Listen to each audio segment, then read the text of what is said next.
Our main obstacle is containment.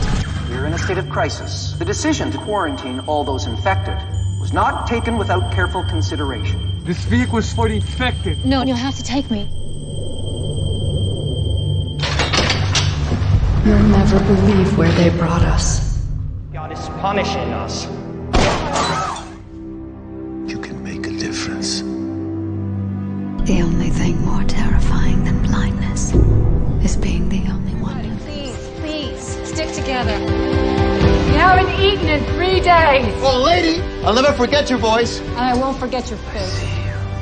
After all this time, I actually see you. You're afraid to close your eyes. 눈먼 자들의 도시는 포르투갈의 작가 주제 사라마구의 동명소설을 원작으로 한 영화입니다. 주제 사라마구는 대한민국 독자에게도 익숙한 작가입니다.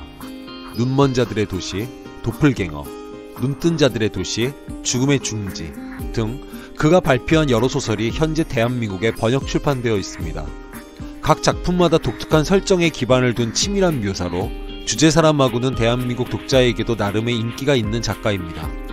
그가 발표한 소설은 이야기가 흥미롭게 진행될 뿐 아니라 일반 독자가 일상에서 당연시하고 있던 대상을 새로운 시각에서 살펴볼 수 있는 계기를 마련해 줍니다.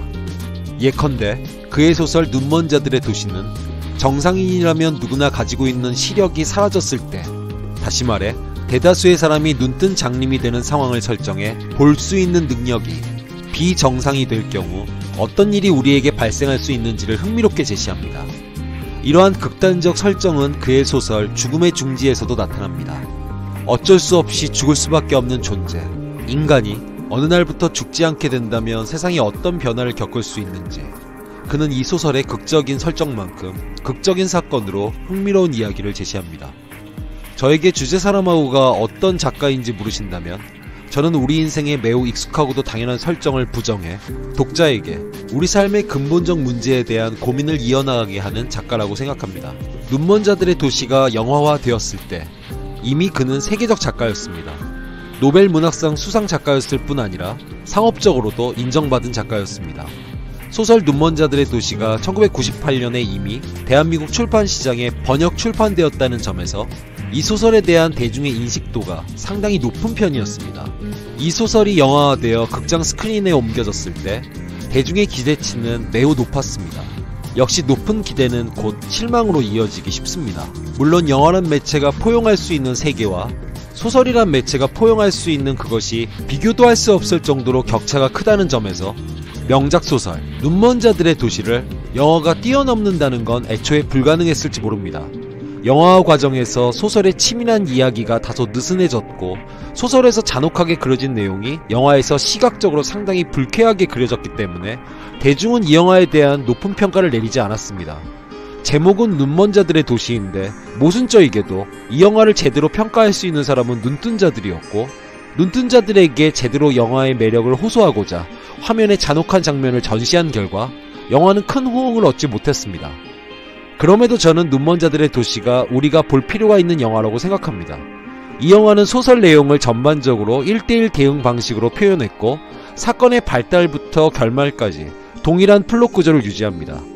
461쪽에 달하는 책을 읽기 부담스러운데 이 소설의 내용을 파악하고 싶다면 이 영화를 볼 필요가 있다고 생각합니다. 영화 눈먼 자들의 도시는 원작 소설이 대중에게 던지고 싶었던 메시지를 그대로 재현해내고 있기 때문에 영화를 본 이후에도 우리는 소설이 우리에게 말하고 싶었던 메시지에 대해 충분히 고민해 볼 수 있습니다. 어느 날 도시 대다수 사람들이 시력을 잃는 사태가 발생합니다. 그들이 시력을 잃은 원인은 끝까지 파악되지 않습니다.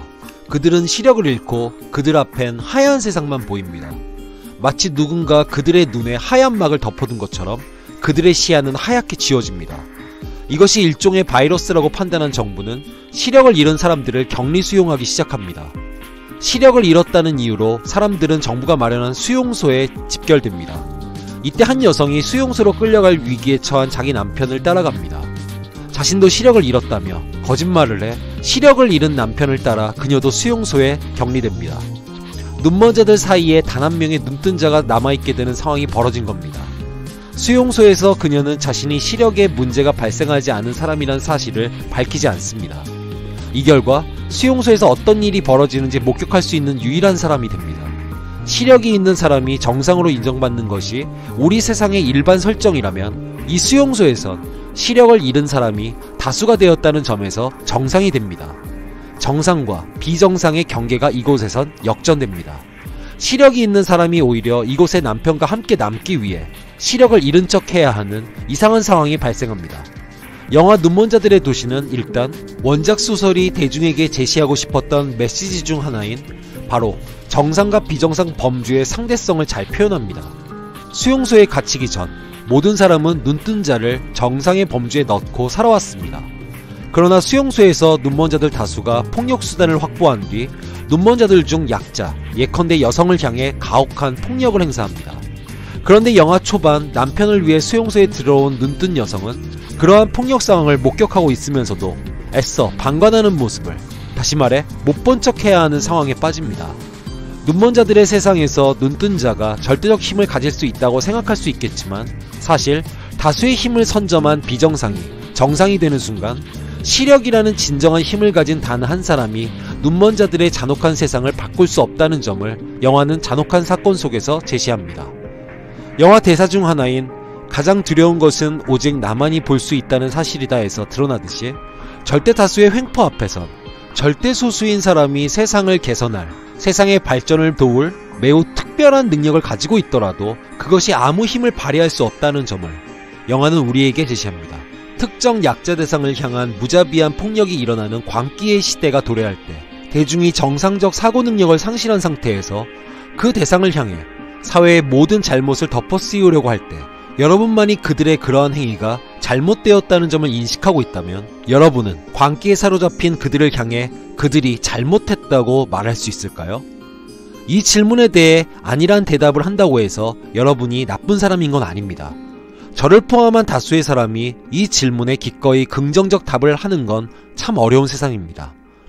모두 오른쪽을 가리키고 있는 상황에서 홀로 왼쪽을 가리키는 것만큼 힘든 것도 세상에 없습니다. 시력을 상실한 다수의 사람들이 수용소란 격리된 세상을 폭력적으로 통제하는 상황 속에서 시력을 상실하지 않은 유일한 사람이 어떤 선택을 하는지와 관련된 영화입니다. 이건 소설의 설정을 그대로 가져온 것에 지나지 않지만 영화는 소설의 장면을 부분적으로나마 잘 묘사하고 있습니다. 따라서 우선 소설 읽어보실 것을 권하고 싶습니다. 그러나 일단 이 영화를 먼저 보시는 것도 나쁘지 않다고 생각합니다. 영화를 보고 소설을 본다면 영화에서 재현된 소설 내용과 만날 때 영화 장면이 떠올라 더 생생한 독서를 즐길 수 있기 때문입니다. 이상 B급 문화살롱의 호스트 공관장 박진우였습니다. 다음 영상으로 찾아뵙겠습니다. 감사합니다.